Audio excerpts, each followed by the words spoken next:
નમસ્કાર દર્શક મિત્રો, પ્રાઇમ રિપોર્ટર્સ ટીવી ન્યૂઝમાં આપનું સ્વાગત છે। પાટણ જિલ્લાના શંખેશ્વર પાર્શ્વનાથ જૈન યાત્રા ધામમાં અનોખી સેવા જોવા મળી। પાટણ જિલ્લાના વડિયાર પંથકના શંખેશ્વરમાં રહેતા ઠાકર જયદીપ અને ભાઈ મૌલિક તેમના પિતાની પુણ્યતિથિ નિમિત્તે કીટનું વિતરણ કરવા દેવી પૂજકના ફળિયામાં ગયા તે સમયે વરસાદી માહોલમાં જોયું તો નિરાધાર માતા પિતા વિનાના 5 બાળકો વરસાદમાં ભીંજાતા જોવા મળ્યા। એટલે બાળકોને પૂછતા બાળકોએ જણાવ્યું કે અમારા માતા પિતા 2 વર્ષથી ગુજરી ગયા છે અને અમને ખાવા પીવામાં અને ભણવામાં ખૂબ તકલીફ પડે છે। અમારે અત્યારે જમવા રોટલો નથી કે રહેવા ઓટલો નથી। અમને હવે કોણ જમાડશે અને કોણ ભણાવશે?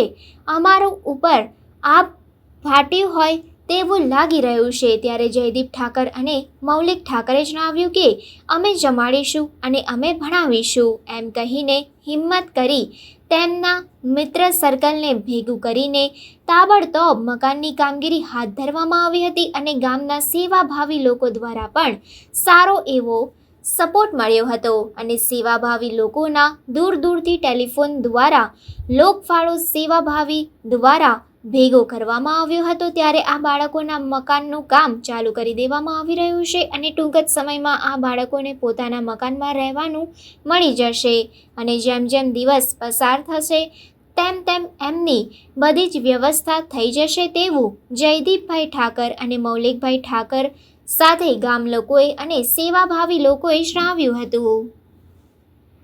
Reporter Gugaji Thakor, crime reporters TV news, Shankheshwar. મારું નામ હીરાભાઈ।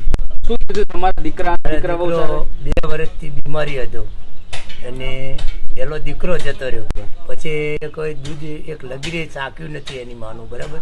એટલે આ છોકરો નાનો હતા ને નાનો જતા રહ્યા? હા, નાનો હાવ ધાવતો હતો। એની મમ્મીએ પણ ઓફ થઈ ગઈ 1.5 મહિના પછી।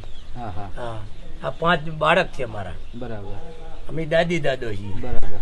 એટલે હાલ બધું આમનું તમે જ કરો? અમે ગુજારણ આમ ચાલીએ, હું દાદી દાદો છે, મહેનત મજૂરી કરીને? મહેનત મજૂરી કરીને। તો દાદા અત્યારે તમારે શું તકલીફ છે? અમારે તકલીફ એક છે, છોકરાને ભણાવવાની તકલીફ છે અને મકાનનું પાણી પડે બહુ વરસાદનું, બરાબર? રાત્રે ઉઠાડીને છોકરાને બીજે ધારિયામાં મૂકવા પડે, ધારિયામાં મૂકીને એમને અમારે સગવડ નથી કોઈ મકાન બકાનની, તો અમને સહાય થોડી ઘણી।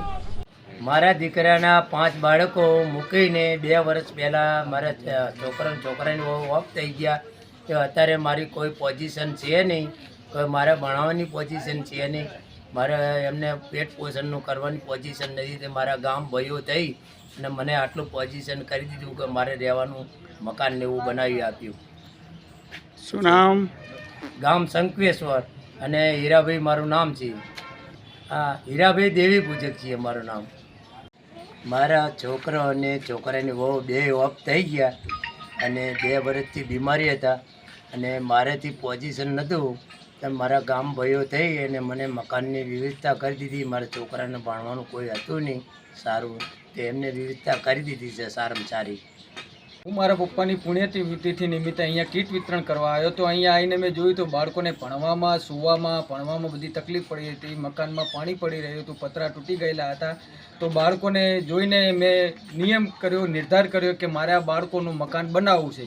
તો તે જોઈને મેં બધી પ્રવૃત્તિ મેં અને મારા નાના ભાઈ અને મારા મિત્રો દ્વારા નક્કી કરવામાં આવ્યું અને મકાન બનાવવા માટે નિર્ણય કરી લીધો અને ગામવાળાએ અને બીજા સેવાભાવીઓને બહુ મોટો સહકાર આપી અમને કાર્ય કરવા શક્તિ મોટી આપી છે। શું નામ? જયદીપ ઠાકર, શંખેશ્વર।